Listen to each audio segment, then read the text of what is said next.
William Bellet, bonjour. Bonjour Quentin Périnel. Alors un tube mondial, un tube musical mondial, vraiment un carton plein, millions de vues, j'allais dire, mais non, mais millions d'écoutes, millions d'euros, millions de dollars, et vous trouvez ça bizarre, peut-être par goût personnel, ou peut-être parce que sur le papier c'est pas... C'est une manière originale d'entamer. Je dirais que un morceau très curieux, par exemple, on pourrait penser à Baby Shark. Baby Shark qui est un peu une espèce de comptine pour enfants, mais qui est aussi un morceau, qui aujourd'hui est la deuxième chanson la plus écoutée et vue sur YouTube au monde. Voilà. Ce qui n'est pas rien. Ce qui n'est pas rien du tout. Ce qui n'est pas rien du tout.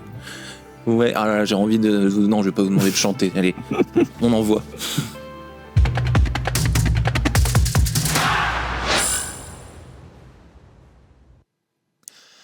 Bonjour à tous et bienvenue au Talk Dessineur du Figaro avec aujourd'hui William Bellet, cofondateur il y a 4 ans, un peu plus en réalité, de Boléro Musique qui permet d'investir justement dans la musique. On va en parler, mais avant ça, donc Boléro, c'est en référence, j'imagine, au Boléro de Ravel, donc œuvre incontournable dont les droits étaient un truc juridiquement une grosse affaire. Ouais, c'est un euphémisme. Oui, il y a une grosse affaire. C'est vrai que on a choisi ce nom pour 3 raisons. Il y a évidemment la dimension française et un peu souveraine. On est content aujourd'hui d'avoir créé une innovation qui est assez inédite et avec notre savoir-faire français. Donc c'est un petit clin d'œil à Ravel pour ça. Il y a le fait beaucoup moins romancé que le boléro, c'est 3 consonnes, 3 voyelles, donc ça se prononce de la même manière dans tous les pays du monde.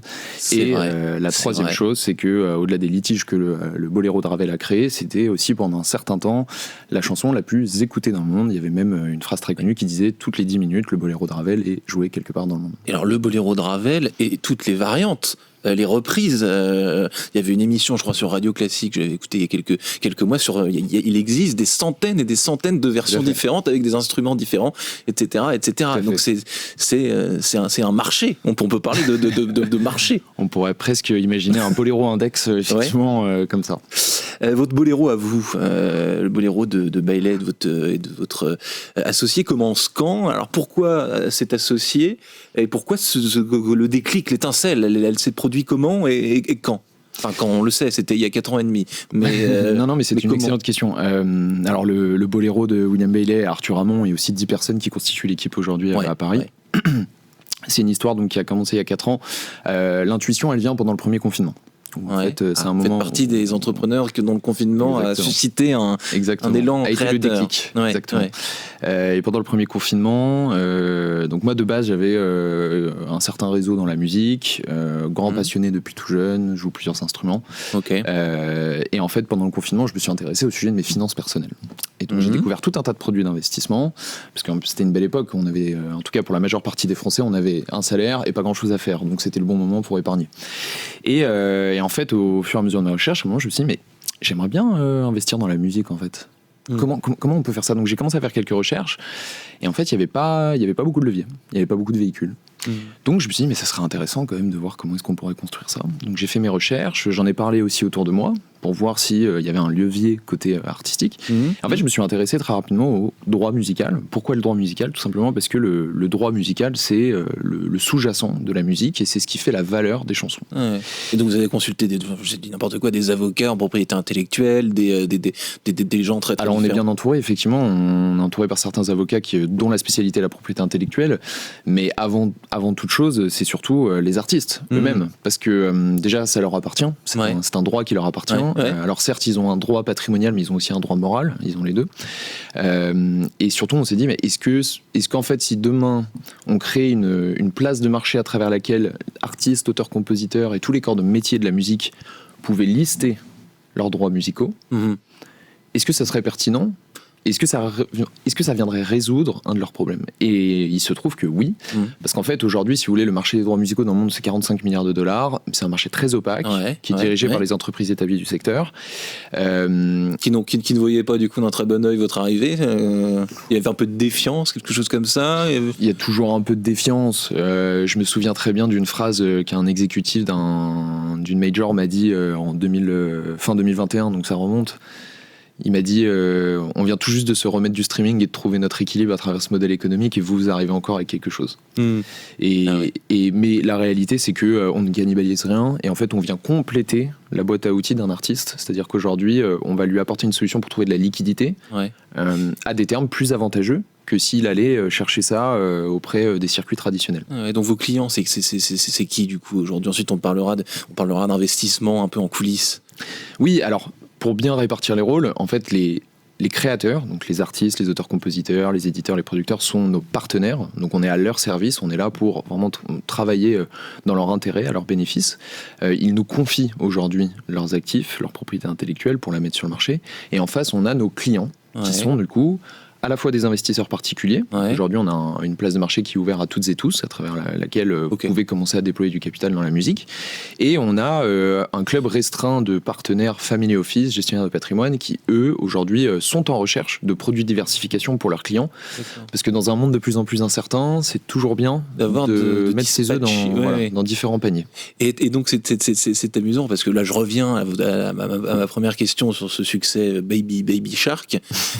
Si je caricature, 6 mois, là j'ai n'importe quoi, 5 000 € à investir dans la musique, vous allez m'aiguiller sur où est-ce que je peux et donc si j'investis dans Baby Shark, ça devrait bien se passer pour moi et pour tout à fait, c'est ça. Donc tout à fait, on pourrait le voir comme ça. On a un département musique en interne qui est dirigé par des personnes très talentueuses qui ont une grosse expertise dans la musique de par leur carrière et leur savoir-faire, et elles sont responsables de la curation, de la sélection justement des catalogues. Et donc nous, une fois qu'on a sourcé ces catalogues, qu'on les a valorisés, on va les mettre sur le marché. Et donc, au travers d'un actif, vous allez pouvoir vous exposer à des centaines ou des milliers de morceaux. Comme ça, by design, vous avez de la diversification. Et donc, votre rôle un peu et de cette équipe, c'est d'essayer de déceler les potentiels énormes succès de demain, en gros. Et les potentielles surprises aussi, d'ailleurs, parce que vous le disiez tout à l'heure, on vit dans un monde inattendu, tout peut arriver, notamment en matière d'investissement. Alors, c'est intéressant, oui, ce que vous dites. Alors, on a plutôt tendance, justement, à chercher les valeurs sûres. Et pour réussir à identifier des valeurs sûres, il faut avoir de l'historique. Ce qui signifie que, je vous donne quelques exemples pour que à la fois l'audience et vous ayez ça en tête, mais en 2024, le catalogue des Pink Floyd s'est vendu pour 400 millions de dollars. Le catalogue de Justin Bieber, qui est un peu plus jeune, s'est vendu pour 180 millions de dollars. Pourquoi est-ce qu'on parle de ces sommes-là pour ces artistes-là? Tout simplement parce qu'ils ont un track record de revenus qui est établi. On sait que ça va fonctionner. On sait que ce sera toujours écouté. À la fois parce que c'est rentré dans les mœurs, que finalement ces catalogues sont composés de chansons qu'on peut qualifier de classiques. Et en même temps, parce qu'aujourd'hui, grâce à la data, et grâce à l'ère du streaming, l'ère du digital, on est capable de projeter dans le futur les niveaux de consommation de ces chansons-là. Donc aujourd'hui, en fait, si je vous propose des catalogues, je vais plutôt vous proposer, et comme on l'a aujourd'hui on a plus de 3000 chansons qui sont listées sur Bolero, aussi bien des chansons issues du marché francophone que des États-Unis ou même d'Afrique. Et il se trouve que sur ces chansons-là, il y a aussi bien des disques de diamant, des disques de platine, on a des œuvres qui sont interprétées par Jul, Barbara Pravi, Aya Nakamura. Mais c'est vrai qu'on va venir chercher cette espèce de fiabilité et d'historique qui nous prouve que dans 20 ans, cette chanson sera toujours pertinente commercialement et culturellement. Vous avez Born to Be Alive de Patrick Hernandez ou pas? Pas encore, mais j'aimerais bien. Dans 20 ans, est-ce que les gens écouteront toujours ça? Là, ça commence à faire quelques années. Évidemment. D'ailleurs, il y avait je crois que c'était sur le Figaro, il y avait une interview où il citait le montant qu'il gagnait tous les jours grâce à cette chanson, qui est délirant. Qui est absolument délirant. Je reviens, oui, sur l'investissement. Là, vous dites, on pousse des investissements un peu sûrs dans une certaine mesure. Mais c'est un peu comme n'importe quel investissement. C'est-à-dire la prise de risque, vous ne l'avez pas encore trop développée, c'est ça? Il n'y a pas encore un produit que vous proposez à vos clients qui est, c'est des investissements à risque dans une certaine mesure. En fait, investir comporte des risques dans tous les cas. Ce qui est intéressant ici, c'est de se dire, aujourd'hui, la musique est un actif très attirant parce que peu importe la conjoncture, peu importe les cycles de marché, la musique est écoutée. Et c'était également un marché qui a une croissance à 2 chiffres chaque année. Aujourd'hui, nous, on a l'habitude des plateformes de streaming, mais il faut imaginer tous les pays émergents, tous les pays en voie de développement qui aujourd'hui ont des populations qui s'abonnent tous les mois aux plateformes de streaming et qui aussi découvrent des catalogues. C'est-à-dire que nous, il y a des catalogues qu'on écoute depuis les années 80, les années 90 qui sont rentrés dans les mœurs. Mais il y a plein de nouvelles audiences qui débarquent grâce au digital et qui en fait viennent relancer parfois certains cycles de consommation des chansons. Ah ouais. Ça arrive aussi parfois. Ah oui, complètement. Je vous donne un exemple. On a listé le catalogue d'une star de l'afropop qui s'appelle Davido, qui aujourd'hui ultra super établi, qui vient du Nigeria. Bon, bah, typiquement, aujourd'hui, l'audience de Davido, malgré le fait que ce soit une star au Nigeria, elle est en réalité majoritairement aux US et en Europe. Et là, ce qu'on observe, c'est que depuis quelques mois, il y a de plus en plus d'auditeurs en Asie qui commencent à écouter Davido. Et là, ça devient un peu intéressant.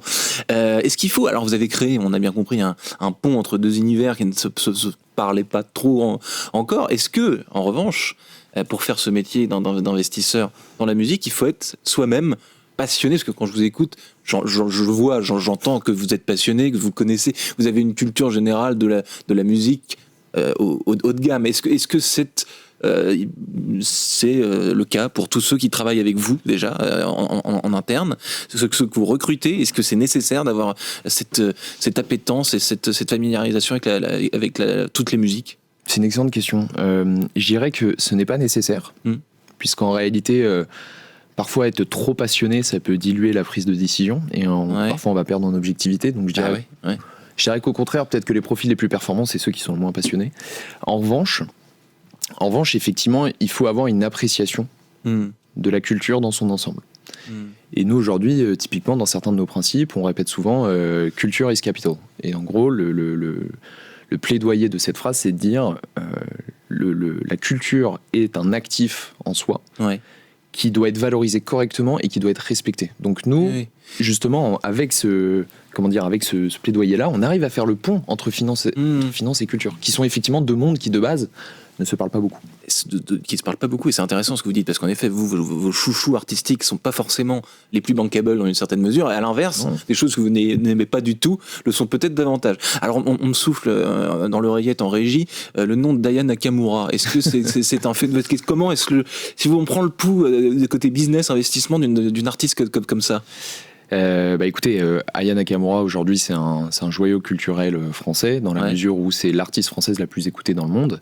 Nous on a eu la chance de collaborer avec son éditeur, donc pas avec elle directement, avec son éditeur, et ça nous a permis de mettre sur le marché l'œuvre qui s'appelle Pookie et qui a été effectivement performée pendant la cérémonie de Paris 2024.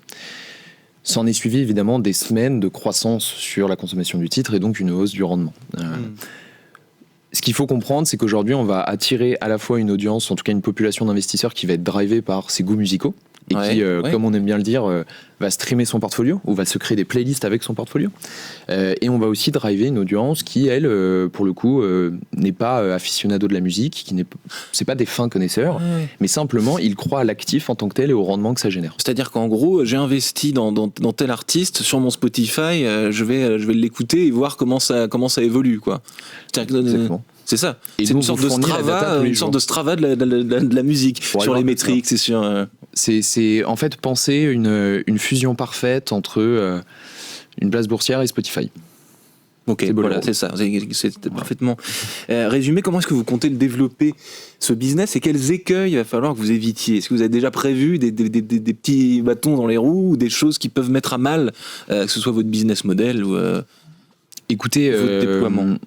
De manière très simple, aujourd'hui c'est l'historique et le track record qui parlent pour nous. Nous sommes là depuis plus de 4 ans, donc on a su se créer la légitimité à la fois d'un point de vue culturel et d'un point de vue financier. On a encore énormément de jalons à passer et il y a évidemment un challenge imminent pour nous qui est le cap de l'international. Aujourd'hui, on est basé en France, on a des ingénieurs français, on a une équipe française mais qui a une capacité à se projeter à l'international qui est très importante. Et donc la question, ça va être de savoir, alors là on l'a déjà validé d'un point de vue artistique, donc avec des créateurs, on a déjà réussi à avoir des catalogues qui viennent des États-Unis, pour citer ce pays en question. Maintenant, le challenge, ça va être de projeter notre innovation sur le marché américain, pourquoi pas sur le marché du Middle East et de l'Asie aussi progressivement, et voir si on arrive à finalement créer un standard, puisque dans tous les cas, notre ambition, c'est de créer la plus grande place de marché d'investissement dans les droits musicaux au monde. C'est très clair. Ça sera le mot de la fin. Merci William Bellet d'être venu sur ce plateau. Merci Quentin. Vous êtes cofondateur donc de Bolero Musique. Effectivement, on peut difficilement oublier ce nom de société. Merci, à très vite. Merci de m'avoir reçu.